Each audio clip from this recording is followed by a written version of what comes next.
नमस्कार, आप सभी का स्वागत है आज के इस योग सत्र में। Paper third, yoga and mental health, और इसके अंतर्गत हम लोग आज पढ़ने जा रहे हैं मूड डिसऑर्डर्स, मनोदशा विकार। इसी का दूसरा नाम ध्रुवी विकार भी है, बाइपोलर। आइए इसके सिम्टम्स को, लक्षण को देखेंगे और उसके बाद इसका योग के द्वारा किस प्रकार से प्रबंधन होता है। सबसे पहले इंट्रोडक्शन। स्क्रीन आपको दिख रही है, पीपीटी दिख रही है?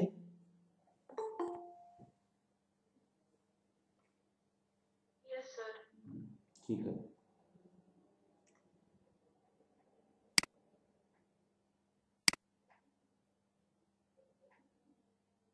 इसी समय से क्लास ज्वाइन किया करो।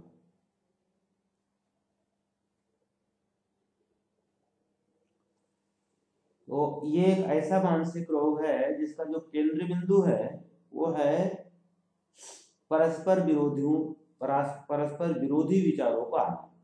तो परस्पर विरोधी विचारों का आना यानी मन दो कोटियों के ज्ञान में उलझा रहना, ये इसका सबसे सेंट्रलाइज सिम्टम है, सबसे केंद्रीकृत विचार है। क्या होता है इसमें?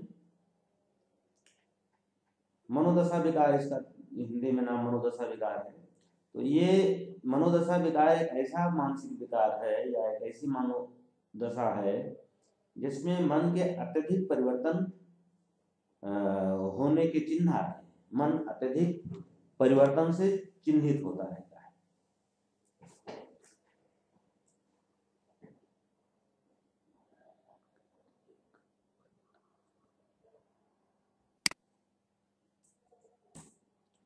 इसमें मुख्य रूप से परस्पर विरोधी विचार आते हैं, जैसे कि व्यक्ति बहुत ज्यादा प्रसन्न हो जाएगा तो कुछ दूसरे पल में वो बहुत ज्यादा दुखी हो जाएगा, बहुत ज्यादा उत्साहित हो जाएगा तो बहुत ज्यादा निराश हो जाएगा। कभी उसको भूख बहुत ज्यादा लगना शुरू हो जाएगी, खूब खाना खाएगा तो दूसरे पल या उसका विरोधी लक्षण दूसरे पल या थोड़ा लंबा भी समय लग सकता है, लेकिन अगला पल उसका विरोधी होगा, यानी कि फिर उसको भूख ही नहीं लगेगी, बहुत बोलेगा या तो फिर शांति हो जाएगा। तो इस तरह के उसमें परस्पर विरोधी विचारों का आवागमन होता रहता है। ये इस बीमारी का प्रमुख लक्षण कहें या प्रमुख परिचय कहें, क्योंकि यहीं से आइडेंटिफाई होता है। ये मनोदशा डिसऑर्डर के अंतर्गत या ध्रुवी विकार के अंतर्गत मानसिक विकार ही आता है। इसके मुख्य सिम्टम्स को देखते हैं कि इस बीमारी के प्रमुख सिम्टम्स क्या हैं, प्रमुख लक्षण क्या हैं। तो ज्यादातर या लगभग हर समय उदास रहना। उदासी ज्यादातर या हर समय, ज्यादातर इसलिए सब इस्तेमाल किया है कि इसके बाद दूसरा इसका लक्षण होगा, लेकिन उदासी की मात्रा प्रसन्नता की अपेक्षा बहुत कम होती है। तो उदास ज्यादातर रहना इसका प्रमुख लक्षण है। ऊर्जा की कमी या सुस्ती महसूस करना, व्यक्ति में कमजोरी भी रहती है, ऊर्जा की कमी भी रहती है और वो निष्क्रिय भी रहता है, सुस्त रहता है। बेकार या निराशाजनक महसूस होना, तो उसे बेकारी निराशा पहले भी बता चुके, वही सिम्टम्स है, इसमें कोई ज्यादा मतभेद नहीं है। ये बेकारी और निराशा ये दोनों उसको अक्सर महसूस होती रहती है, बार बार। भूख लगना या अत्यधिक, भूख कम लगना या अत्यधिक लगना, मैं पहले भी चर्चा कर चुका हूँ कि इस तरह के भी लक्षण आते हैं और ये सब विरोधी रहेंगे। एक होगा तो उसके बाद दूसरा उसका विरोधी लक्षण अवश्य रहेगा। वजन बढ़ना या कम होना, ये भी वही बात हुई, विरोधी स्वभाव वाली हुई। अगर वजन बढ़ने लगेगा या तो कम होने लगेगा, तो दोनों में कोई एक सिम्टम्स और फिर बदल के दूसरा सिम्टम ऐसे होता है। जिस प्रकार की गतिविधियों में पहले रुचि रहती थी उन्हीं में रुचि का अभाव हो जाना, जो काम प्रीवियस समय में बहुत अच्छे लगते थे, बड़ा मन करता था, बड़ा उसमें इंटरेस्ट रहता था, उसके बाद उनसे इंटरेस्ट चले जाना, उसमें कोई रुचि ही नहीं रहना, उसमें कोई उत्साह ही नहीं रहना। तो इस तरह से नींद आना है, या तो फिर नींद नहीं आना, या फिर बहुत ज्यादा आने लगना। मृत्यु और आत्महत्या के बारे में बार बार विचार आते रहना, मृत्यु आत्महत्या के का बार बार विचार, ध्यान केंद्रित करने में कठिनाई। ऐसा व्यक्ति अपने डे टू डे लाइफ में भी, क्योंकि कुछ इसमें जो भी होता है वो एक विकार, एक तरह से ऐसा कुछ नहीं होता है कि वो बहुत ज़्यादा उसकी कोई day to day life disturb हो गई या कुछ हो गया, तो एक सामान्य जीवन यापन करते हुए भी ये स्थितियाँ बनी रहती हैं। लेकिन जाहिर सी बात है, जिसमें इतना ज़्यादा परिवर्तन होता रहेगा तो वो अपना कंसंट्रेशन नहीं बना सकता किसी भी काम में, चाहे वो स्टूडेंट है या बिजनेसमैन है या अधिकारी है या जो भी है, किसी भी स्तर का कार्य हो, व्यक्ति कंसंट्रेशन की तो सारे कार्यों में आवश्यकता होती है। तो किसी भी स्तर के कार्य में जो एकाग्रता है, उस कार्य की, किसी भी कार्य की पहली शर्त है, पहली आवश्यकता है, पहली नीड है, और एकाग्रता यहाँ पर प्रभावित हो जाती है। वो अपने आप को केंद्रित नहीं कर पाता है। तो इस प्रकार ये कुछ प्रमुख सिम्टम्स हैं जो मनोदशा विकार या मूड डिसऑर्डर्स के अंतर्गत आते हैं, बायोपोलर के अंतर्गत आते हैं। अब इसका यौगिक उपचार की बात करेंगे। इसके अलावा भी और सिम्टम्स होंगे, इसके 2 प्रकार होते हैं, ये सारी बातें हैं। लेकिन योग में ट्रीटमेंट के लिए मैंने पहले भी आपसे कहा है, कई बार कहा है, योग की दृष्टि से अगर हम इलाज की बात करते हैं तो इन सभी बीमारियों के इलाज में कोई ज़्यादा अंतर नहीं है। इसलिए बहुत ज़्यादा कुछ इनके क्या परिवर्तन होते हैं, क्या लक्षण होते हैं, बिल्कुल एक्यूरेट क्या लक्षण होते हैं, इनसे कोई बहुत ज़्यादा यौगिक इलाज करने में आवश्यकता नहीं है, या इनसे कोई बहुत ज़्यादा कुछ समस्या नहीं होनी है कि थोड़ा सा एक लक्षण और दूसरे लक्षण मैच कर रहे हैं और सही से डायग्नोसिस नहीं हो पाई कि ये वाली समस्या है, वो वाली समस्या। दूसरी सबसे बड़ी बात है, मेंटल डिसऑर्डर जितने होते हैं उसमें लगभग सिमिलरिटी रहती है। बाद में जाकर के जब बहुत ज़्यादा विकृत रूप ले लेते हैं तो बहुत डीप स्तर पर जब उसमें स्टडी की आवश्यकता होती है तो वो उसके बीच के जो अंतर हैं वो स्पष्ट हो पाते हैं। लेकिन योग के इलाज के दृष्टिकोण से कोई बहुत ज़्यादा अभ्यास के सिलेक्शन में समस्या नहीं आती कि नहीं ये होगा तो यही अभ्यास होगा, ये नहीं हो सकता, और ये होगा तो यही होगा, ऐसा नहीं हो सकता। इसकी केवल पहली शर्त होती है कि व्यक्ति अभ्यास करना प्रारंभ करे, कुछ भी करना शुरू करेगा, मेंटल डिसऑर्डर धीरे धीरे मैनेज हो जाएगा।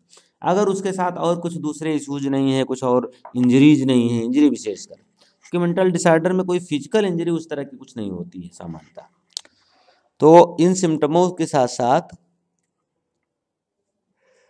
अब हम देखेंगे कि कौन कौन से योग के उपचार हैं जो इस बीमारी में कारगर हैं। यहाँ पर योग के कुछ अभ्यासों पे चर्चा कर रहे हैं। यौगिक ट्रीटमेंट, और यौगिक ट्रीटमेंट के जो मुख्य अंग हैं, जैसे षटकर्म है, सूक्ष्म व्यायाम है, यम नियम है, आसन है, प्राणायाम है,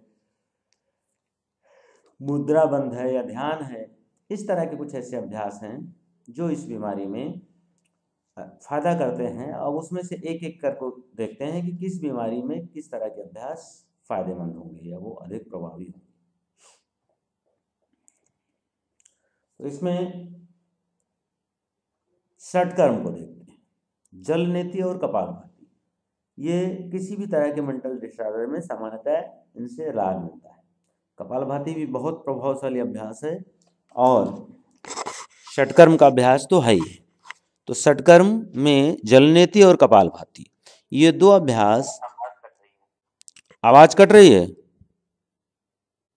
अब आ रही है? देख चेक कर लीजिए, किसी ने अनम्यूट तो नहीं कर रखा है। सभी लोग म्यूट करके रखें, क्योंकि अगर अनम्यूट होगा तो आवाज़ साफ नहीं मिलेगी। 2 लोग कर लेंगे तो अनम्यूट अगर 1-2 भी कर लिए तो आवाज़ गूंजने लगती है। तो जलनेति और कपालभाति के जो भी प्रकार हैं, व्यवहार में हालांकि एक ही है, लेकिन उसके 3 भेद ग्रंथ संहिता में बताए गए हैं। और नेति के भी तो कई भेद हैं, सूत्र नेति, जल नेति, घृत नेति, रबर नेति, कोई भी नेति करें। नेति का अभ्यास, इसमें किसी भी प्रकार की नेति हो, सारी प्रकार की नेति में इस बीमारी में कोई समस्या नहीं है, कोई नुकसान नहीं होगा, कोई दिक्कत नहीं होगी। सूक्ष्म व्यायाम, इसमें जो स्मरण शक्ति विकासक क्रिया, बुद्धि शक्ति, मेधा शक्ति, ये जो शुरू की 4 फास्ट गति वाले अभ्यास हैं, ये अभ्यास बहुत अधिक प्रभावी होंगे इस समस्या में या मेंटल लोग में, किसी भी मेंटल लोग में, बशर्ते उसमें बीपी इत्यादि बहुत ज़्यादा ना रहता हो और रोगी जो है वो अपने आप से बेहोश ना हो जाता हो, चक्कर ना आ जाता हो, क्योंकि ये सब दशाएं होने में ये फास्ट ब्रीदिंग वाले अभ्यास जो हैं वो दिक्कत कर सकते हैं। अदरवाइज और कोई दिक्कत नहीं है इनके सिलेक्शन में। यम नियम के अंतर्गत स्वाध्याय सबसे प्रमुख साधन है। अगर उसको पढ़ने में रुचि स्वतः डेवलप हो जाए और वो कुछ लिटरेचर पढ़ना लगे, तो लिटरेचर या कुछ किताबें, कुछ साहित्य के आधार पर उसके मन में, विचारों में ज़बरदस्त लेवल पे परिवर्तन लाया जा सकता है। उसको किताबों में परिवर्तन करके अलग अलग तरह के लिटरेचर के स्वाध्याय से एक बहुत बड़ा परिवर्तन जो है उसके व्यक्तित्व या सोच में आ सकता है। और ये सारी समस्या व्यक्तित्व या सोच के अंतर्गत ही आती हैं। मेंटल डिसऑर्डर की जो भी प्रॉब्लम्स होती हैं वो मुख्य रूप से इन्हीं अंगों से संबंधित रखती हैं। तो यम नियम में स्वाध्याय जो है वो सबसे पावरफुल अभ्यास है और उसके अभ्यास से व्यक्ति को, रोगी को आराम मिलता है या उसका व्यक्तित्व दूसरी दिशा में, उसकी सोच का जो स्ट्रक्चर है, स्वरूप है, वो दूसरी दिशा की ओर उन्मुख होता है। अब आसन में देखते हैं। आसन में सूर्य नमस्कार इस रोग का सबसे प्रभावशाली अभ्यास है। अगर वह व्यक्ति कर सकता है, उसको बहुत ज़्यादा कोई घुटने में दिक्कत ना हो, बहुत ज़्यादा सीनियर सिटीजन ना हो, बहुत ज़्यादा एजेड है, तो ऐसी स्थिति में उसको दिक्कत हो रही है, हार्ड वार्ड का ऑपरेशन ना हुआ हो, घुटना बहुत ज़्यादा इसमें प्रभावी होता है, तो घुटने की जो समस्या है, दर्द की हो या बाई हो या ऑपरेशन किसी भी कारण से घुटने का कारण ना पड़ा हो, तो ऐसी दशा में इस अभ्यास का हो पाना मुश्किल है। अदरवाइज सूर्य नमस्कार इस समस्या का सबसे मकबूल जवाब है, सबसे बड़ी समस्या इस अभ्यास से हल होती है।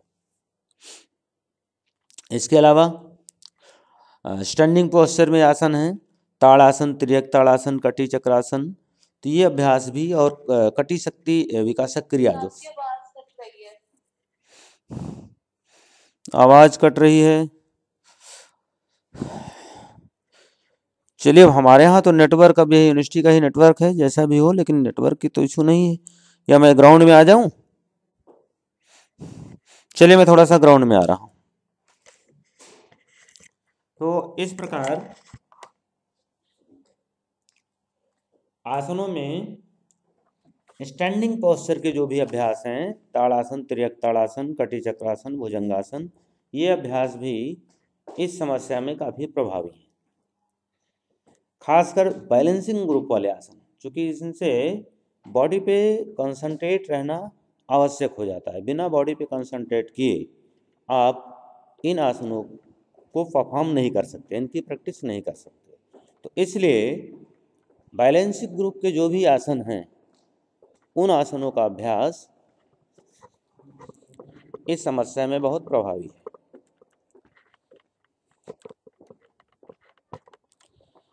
इसी के साथ पेट के बल लेटने वाले जो आसन हैं उनको आप देख सकते हैं। पेट के बल लेटने वाले आसनों में शलभासन है, भुजंगासन है, त्रियक भुजंगासन है और धनुरासन। तो इन आसनों के अभ्यास से, अब आवाज थोड़ा इम्प्रूव हुई? Yes sir. इन आसनों के अभ्यास से भी इस रोग में मदद मिलती है, इस रोग को ठीक करने में, इसके प्रबंधन में।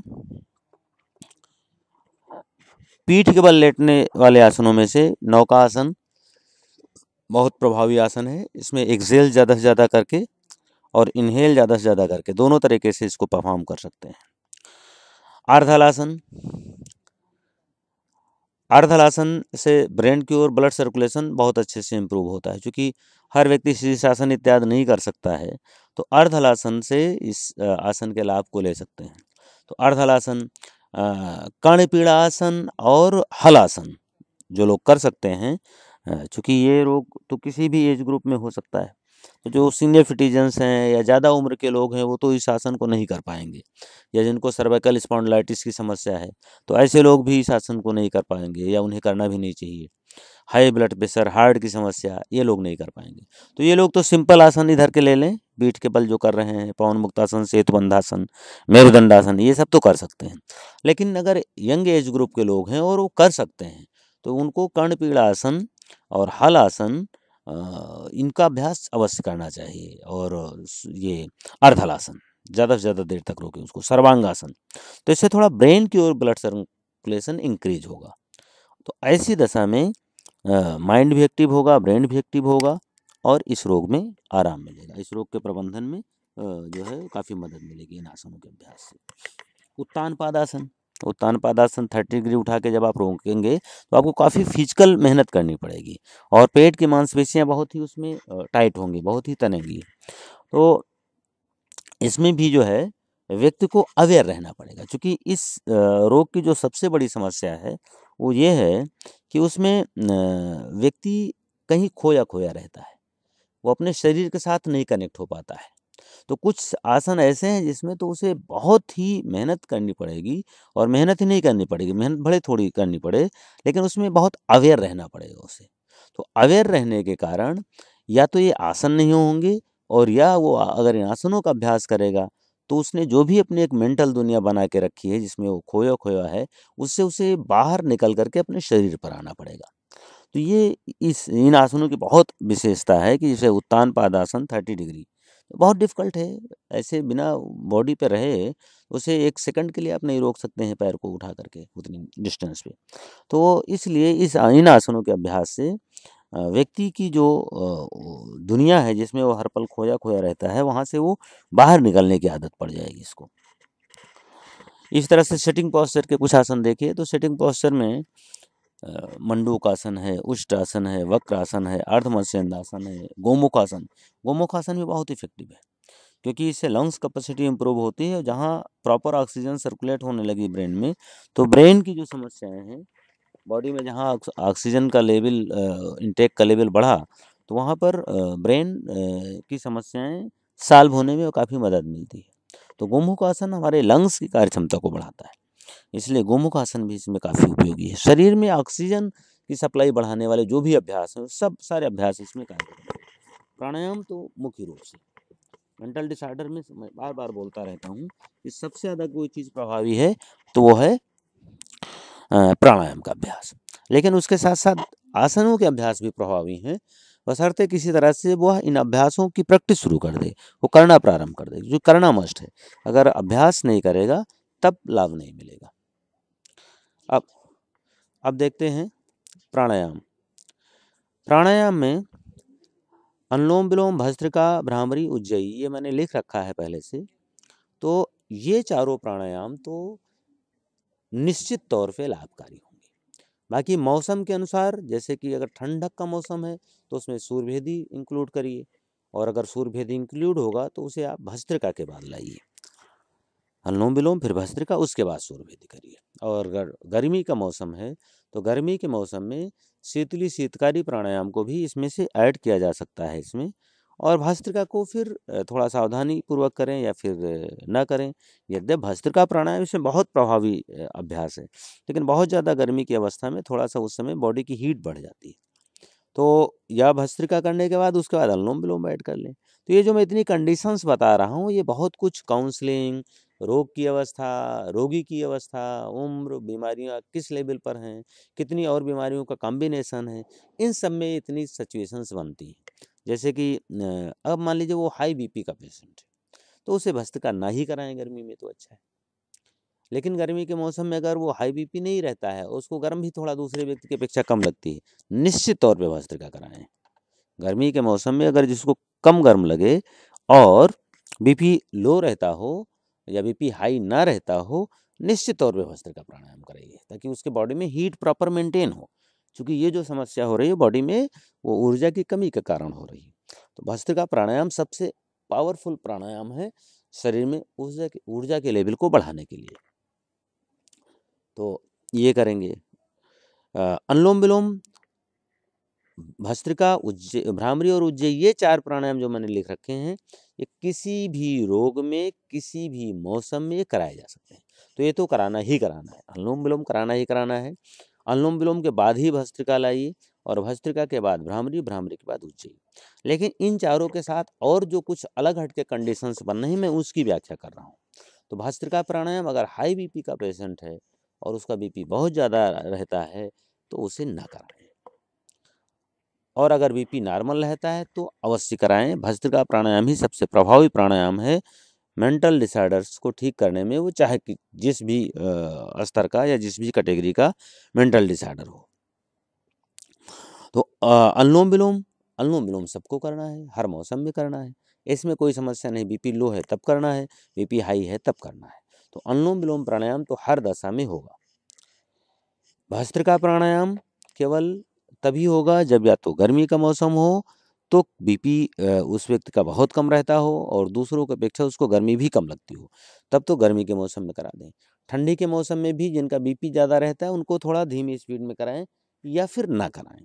लेकिन अगर मेडिसिन के साथ बीपी नॉर्मल चलता है, मैनेज है पूरी तरह से, तब आप उसको थोड़ा सा एक नॉर्मल स्पीड में भी करा सकते हैं। भस्त्रिका प्राणायाम उनको नहीं कराना है जिनको मिर्गी दौड़ा किसी भी बीमारी के कारण आती हो या ये खुद उनको इस तरह से एपिलेप्सी की समस्या हो, उनको नहीं करना है भस्त्रिका प्राणायाम। भस्त्रिका प्राणायाम जिनका बीपी बहुत ज़्यादा रहता है उनको नहीं करना है, जो हृदय रोगी हैं उनको नहीं करना है। तो इतनी बीमारियों में भस्त्रिका प्राणायाम का अभ्यास नहीं होगा। बाकी अनुलोम विलोम प्राणायाम का अभ्यास सभी बीमारियों में होगा। अगर व्यक्ति को ठंड बहुत ज़्यादा लगती है तो उसके साथ सूर्यभेदी प्राणायाम भी ऐड कर लीजिए, जिसको मैं पहले भी बता चुका हूँ। उज्जयी प्राणायाम हर रोग की अवस्था में हो सकता है। अगर गले में इन्फेक्शन वगैरह हो, बहुत ज़्यादा स्वेलिंग वगैरह हो, तो उतने पीरियड के इसको रोक दें। बाकी किसी बीमारी में इसका अभ्यास किया जा सकता है। इसके अभ्यास से और कोई वैसी समस्या होने की संभावना नहीं है। तो इस प्रकार ये आपने देखा मूड डिसऑर्डर की समस्या का उपचार योग के द्वारा कैसे किया जाए, और इसमें विभिन्न प्रकार के हमने अलग अलग दृष्टिकोण से अभ्यास देखे, जिसमें से उस तरह के अभ्यास को सबसे ज़्यादा फ्रंट पर रखा गया है, सबसे ज़्यादा प्रभावी माना गया, उसकी यहाँ चर्चा भी की गई। वो ऐसे प्राणायाम हैं या ऐसी क्रियाएं हैं जो शरीर में एक्टिविटीज़ को बढ़ा देती हैं, एक्शंस को बढ़ा देती हैं। और इस बीमारी में या इस रोगी का जो मुख्य लक्षण होता है, तो मुख्य लक्षण विरोधाभासी उसके स्वभाव आने लगते हैं। यानी कि विचार तो बदलते रहते हैं बराबर, लेकिन जो बदलते हैं वो एक के अपोजिट, और उसकी जो क्रियाएं होती हैं वो भी एक के अपोजिट होती हैं, इस तरह से होती हैं। तो ये उसके केंद्र में रहता है। बाकी वो किसी भी चीज़ का हो सकता है, और उसका प्रतिरोधी जो विचार होगा और जो उसका विलोम विचार होगा, उसका जो मीनिंग होगा, उस तरह की भी एक्टिविटीज उसके अंदर पाई जाती है। इलाज में सबसे ज़्यादा अगर प्रभावी कुछ है तो षटकर्म में कपालभाति, बहुत सार संक्षेप में ले रहा हूँ। षटकर्म में सबसे ज़्यादा प्रभावशाली, जैसे 2-3 षटकर्म 4 षटकर्म मैंने बताया अभी, उसमें सबसे ज़्यादा जो प्रभावशाली है वो कपालभाति प्राणायाम। तो कपालभाति प्राणायाम षटकर्म है वो, लेकिन उसे कुछ कुछ जैसे आचार्य पंडित रामदेव महाराज, तो रामदेव महाराज जी के लिटरेचर में उन्होंने उसको प्राणायाम में शामिल कर लिया है। मुंगेर विश्वविद्यालय का लिटरेचर भी प्राणायाम के साथ ही उसको बताता है, और उसका मुख्य कारण यह है कि वो श्वास से जुड़ा हुआ अभ्यास है, और श्वास से जुड़ा हुआ अनुलोम विलोम भी है तो उसी के साथ। अच्छा, प्रैक्टिस में होता भी उसी के साथ में है। पहले आएगा कपालभाति, कपालभाति के बाद फिर आप अनुलोम विलोम करिए, अनुलोम विलोम के बाद फिर आप चाहे जो प्राणायाम करिए। तो इसलिए कपालभाति एक तरह से प्राणायाम के लिए बॉडी को रेडी कर देता है, तैयार कर देता है। इससे शुद्धि भी होती है। ग्रंथों में कपालभाति के अभ्यास से शरीर को शुद्ध होने की, परिमार्जित होने की बात कही, क्योंकि षटकर्मणा शोधनम च, षटकर्म से शुद्धि ही होती है। तो उस शुद्धि को यहाँ पर सीधे कपालभाति से भी जोड़ा गया है और कहा गया कपालभाति करने से जो है वो शरीर की शुद्धि होती है। तो अभ्यास में शरीर में हीट बढ़ाने वाले जो प्राणायाम हैं वो ज़्यादा तेजी से लाभकारी हैं। और हीट का अर्थ यहाँ पर एनर्जी से, कॉस्मिक एनर्जी से है, ब्रह्मांडीय ऊर्जा से है। इसे हीट का मतलब और कुछ यहाँ पर ना समझिएगा। तो ब्रह्मांडीय ऊर्जा को शरीर में बहुत ज़्यादा जिन प्राणायाम के अभ्यास से बढ़ जाती है, उसका लेवल बॉडी में बढ़ जाता है, उसे आप दूसरी भाषा में ऑक्सीजन कह सकते हैं, तो फिर वो प्राणायाम ज़्यादा प्रभावशाली हो जाते हैं। यही कारण है कि भस्त्रिका प्राणायाम इस रोग में या जितने भी मेंटल डिसऑर्डर हैं सभी रोगों में सबसे ज़्यादा अगर कोई अभ्यास प्रभावशाली है तो वो भस्त्रिका प्राणायाम का अभ्यास है।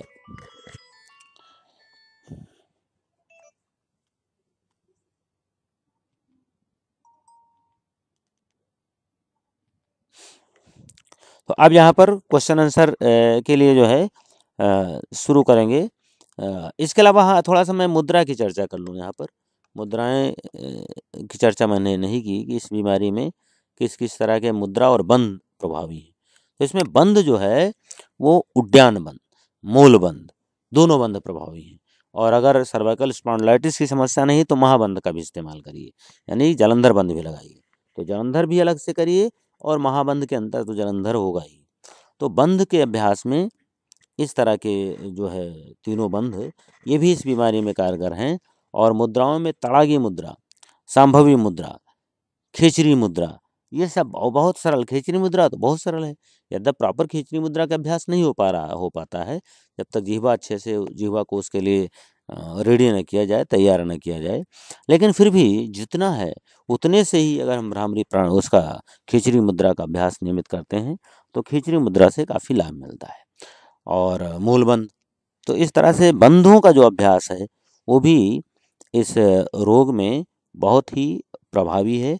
और प्रभावी ही नहीं है, दूसरा व्यक्ति जिसको कोई समस्या ना हो तो वो भी अपनी जो है इन अंगों की कार्य क्षमता को इम्प्रूव कर सकता है, बढ़ा सकता है।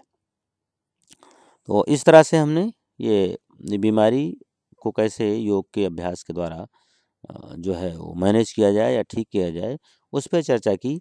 मेडिटेशन को देखिए, मेडिटेशन के अभ्यास में आप कहीं भी ऐसे देखेंगे सिलेबस में मिल जाता है, लोग भी कहते हैं इस तरह की बीमारियों में मेडिटेशन का अभ्यास किया जाए। लेकिन मेडिटेशन का अभ्यास अगर जो मेडिटेशन का स्वभाव है उस तरह के अभ्यास करेंगे तो उनको नहीं करना चाहिए, क्योंकि मेडिटेशन के दो तरह के अभ्यास होते हैं। एक में हम केवल मन को एक जगह मन को केवल कंट्रोल करते हैं, लेकिन मन को एक ही जगह पर नहीं रोकते हैं और लगातार इंस्ट्रक्शंस दे दे करके उसको चलाते रहते हैं। तो इस तरह का मेडिटेशन जिसको आप अगर आप मेडिटेशन कहते हैं तो उसको कर सकते हैं, क्योंकि मेडिटेशन की डेफिनेशन तो यही है ध्यान की, तत् प्रत्येकतानता ध्यानम, यानी कि आप एक ही विषय पर केंद्रित रहने का अभ्यास करें। और वो अगर यहाँ पर करेंगे तो वो दिक्कत करेगा। उसका मुख्य कारण केवल एक है कि जितने भी मेंटल डिसऑर्डर की समस्याएं इस तरह की होती हैं उन सब में व्यक्ति अंतर्मुखी ज़्यादा रहता है। अंतर्मुखी 90-95% तक बहुत ज़्यादा रहेगा, बहिर्मुखी बहुत कम होगा। और आपका काम उसे बहिर्मुखी करना। अगर वो बहिर्मुखी होने लगा, उसने अपनी चीज़ें शेयर करना शुरू कर दी, बस वहीं से समस्या का समाधान हो गया। तो इसलिए मेडिटेशन के अंतर्गत अगर आप कोई अभ्यास करा रहे हैं तो उस अभ्यास का उद्देश्य मन को कंट्रोल करना हो, मन को एक ही जगह केंद्रित करना ना हो। और कंट्रोल में आप उस तरह के जैसे योग निद्रा है, तो योग निद्रा में आप कंटिन्यूअस बोलते रहते हैं और विषय बदलते रहते हैं, एक ही विषय पे नहीं रहते हैं, या और कुछ इस तरह की क्रियाएं हैं। तो उस तरह का कुछ हो तो तब तो कर सकते हैं, लेकिन एक ही विषय पर अगर केंद्रित रहने की बात है तो फिर वो दिक्कत करेगा। दूसरी और सबसे बड़ी समस्या है कि व्यक्ति वो कर रहा है कि नहीं कर रहा है वही मेडिटेशन, ये कह पाना कठिन है। तो आप तो मेडिटेशन करा रहे हैं, योग निद्रा करा रहे हैं, लेकिन उसने जो अपनी दुनिया बना रखी उसी में जाकर के और उसको मजबूत करेगा और उसको पुष्ट करेगा। और आप समझे कि आंख बंद करके बैठा है या लेटा है तो मेरे इंस्ट्रक्शंस को फॉलो कर रहा है। तो ये ऑब्जर्व करना बहुत कठिन होता है और ये सबके साथ होता है, ये हमारे साथ भी होता है। हम ध्यान करने बैठते हैं, हमारा मन पता नहीं कहाँ चला जाता है, हमें याद भी नहीं आता है कि हम ध्यान करने बैठे थे, यहाँ घूमने कहाँ गया। वो बहुत लंबे समय बाद, कहीं 10 मिनट बाद आए, कहीं आधा घंटे बाद आए, कहीं 2 मिनट बाद आ जाए। तो जब याद आ जाएगा तो हम फिर जो भी ध्यान में जिस विषय पर ध्यान कर रहे थे उस विषय पर आएंगे। तो ये इस तरह से मिक्स प्रक्रिया ये चलती रहती है। तो दूसरा इसका जो सबसे बड़ा दोष है, चूंकि ये इंट्रोवर्ट जाने वाला अभ्यास है, इष्टो से इष्ट इंटो, बहिर्मुखी से अंदरमुखी जाने वाला अभ्यास। तो उसमें ये ऑब्जर्व करना बड़ा कठिन हो जाता है कि जो सामने आप करा रहे हो, आंख बंद करके बैठा व्यक्ति, वो आपके इंस्ट्रक्शंस को फॉलो कर रहा है कि वो अपनी दुनिया में गोते लगा रहा है जो उसने बना रखी है। तो अगर वो अपनी दुनिया में ही गोते लगा रहा है तो यहाँ पर मेडिटेशन का कोई फिर यूज नहीं रह जाता है। जबकि आप जब कोई आसन कराओगे उसको, उससे कहोगे भैया पैर उठाओ, इसको पेट पर लाओ और दबाओ, आप ये पैर उठाओ, ये पैर इस पे रखो, ये हाथ को इधर करो, पैर को उधर करो, तो ये जब आप बताओगे तो जो भी वो करेगा वो आपको साफ-साफ दिखाई पड़ रहा है कि ये कर रहा है कि नहीं कर रहा है। क्योंकि बिना वो ऑर्डर आपका फॉलो किए नहीं कर सकता है। क्योंकि जब वो ऑर्डर सुनेगा, समझेगा, फिर वो अप्लाई करेगा, तभी तो आप कहोगे पैर उठाओ तो पैर उठाएगा, घुटने को पकड़ो पकड़ेगा, श्वास बाहर करते हुए दबाओ तो करेगा, तो तभी करेगा, ऐसे नहीं करेगा।